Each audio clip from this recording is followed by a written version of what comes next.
The moment Manager Ibata walked into that room and officially announced the starting lineup for the Venezuela game, nobody was prepared for what happened next. Kensuke Kondo, one of Japan's most respected and experienced players, completely lost control and smashed a locker in front of the entire team.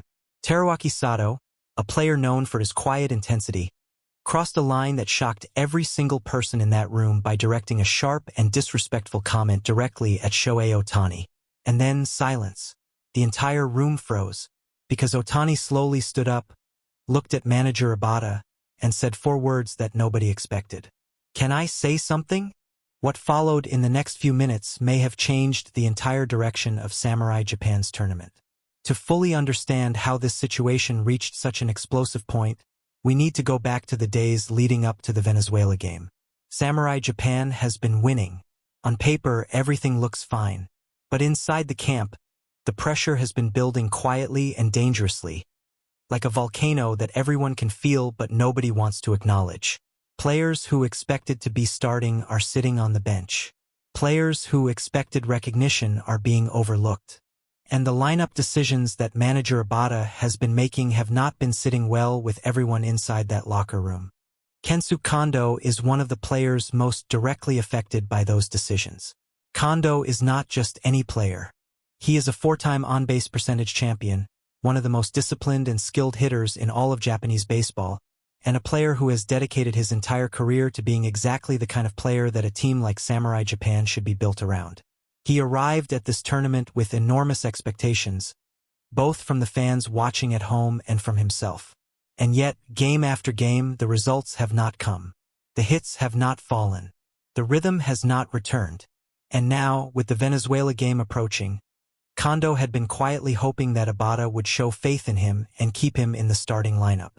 That hope was about to be crushed in the most public and painful way possible. Manager Ibata called the full team meeting in the early afternoon, several hours before the game against Venezuela was scheduled to begin. The room was packed. Every player, every coach, every member of the support staff was present. The atmosphere was already thick with tension before Ibata even opened his mouth. Players exchanged glances. Some stared at the floor. Everyone understood that something significant was about to be announced, and not everyone was going to be happy about it.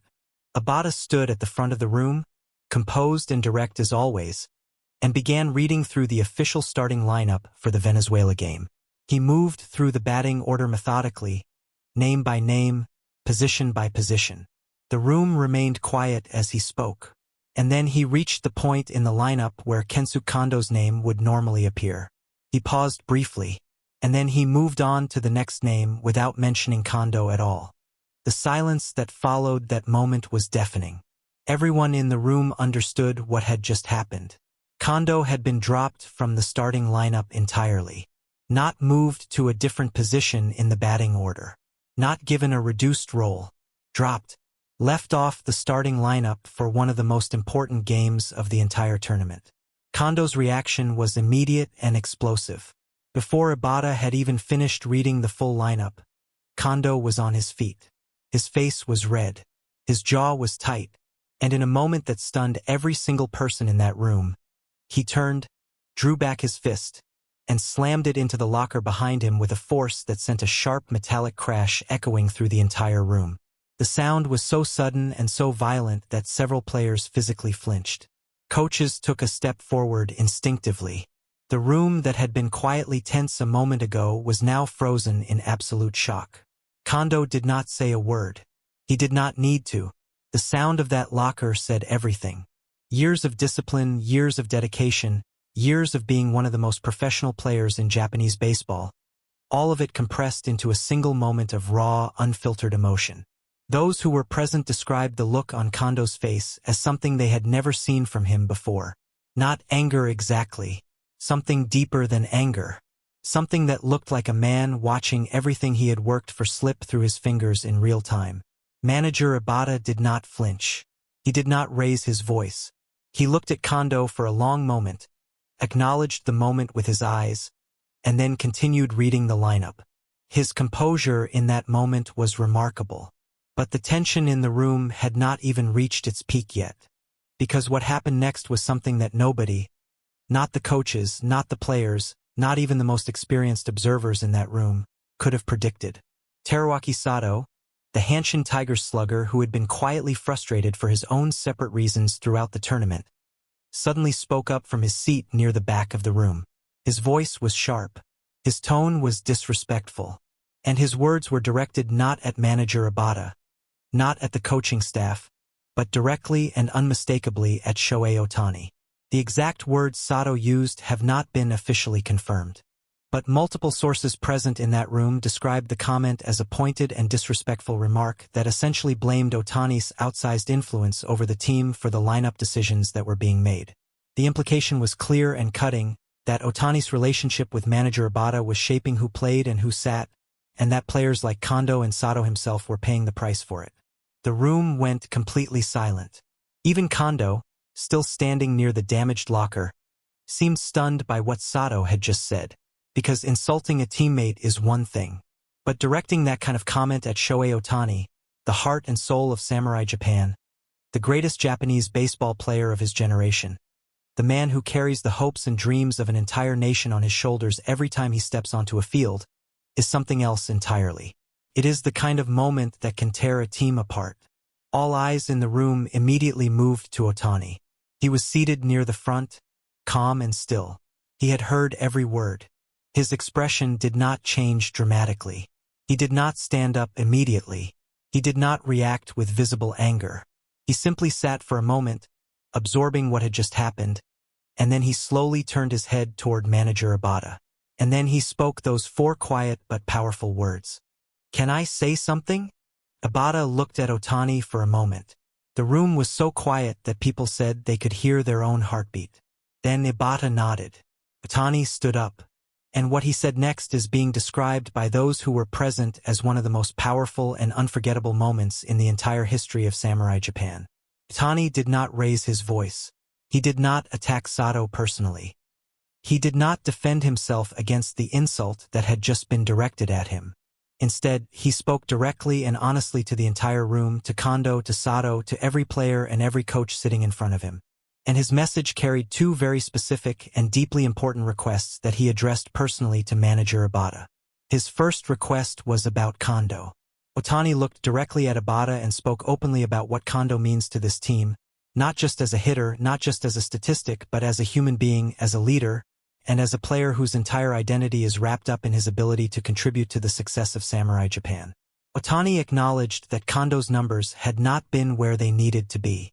He did not pretend otherwise, but he made a passionate and sincere case that pulling Kondo entirely from the starting lineup in a game of this magnitude, without giving him a real opportunity to find his rhythm, was a decision that could damage not just Kondo's confidence but the morale and trust of the entire team. Ohtani's request to Ibata was simple and direct. He asked the manager to reconsider Kondo's position in the lineup, not necessarily in the top order, not necessarily in his usual role, but somewhere. Give him a place. Give him a chance. Show the team that loyalty and trust flow in both directions between the management and the players.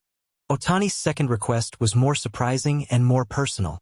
He turned his attention to the broader atmosphere inside the team and spoke honestly about the tension that had been quietly poisoning the camp for days. He acknowledged that there were frustrations.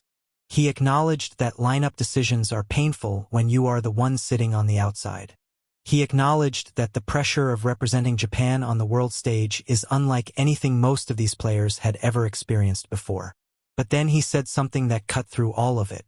He told the room that the only team capable of beating Samurai Japan in this tournament was Samurai Japan itself.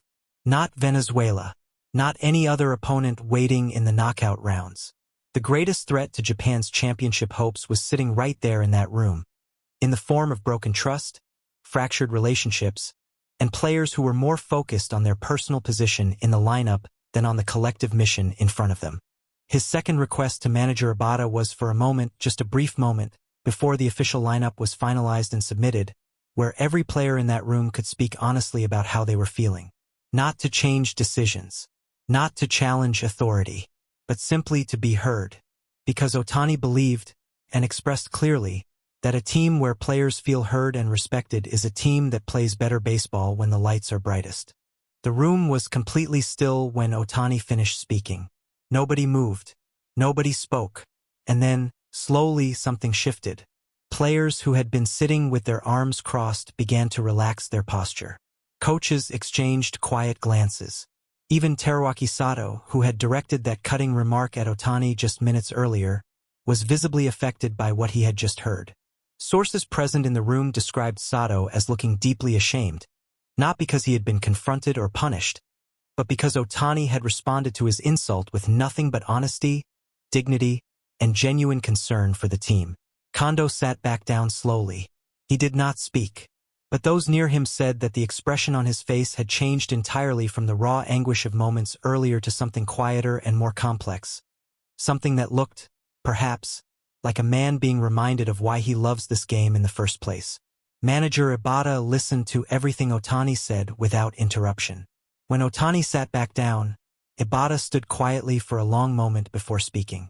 And when he did speak, he said something that nobody in that room had expected from him either. Ibata told the team that he would be making one adjustment to the officially announced lineup. He did not explain in detail. He did not open the floor to further discussion. But the adjustment he made quietly, deliberately, without fanfare, sent a message to every player in that room that was louder and clearer than anything that had been shouted or slammed or spoken in anger that afternoon. Kensuke Kondo's name was added back into the starting lineup. Not in his usual spot, not with any guarantees, but he was in. He had a place. He had a chance. And in that moment, something that had been cracking inside Samurai Japan's camp began, slowly and carefully, to mend itself.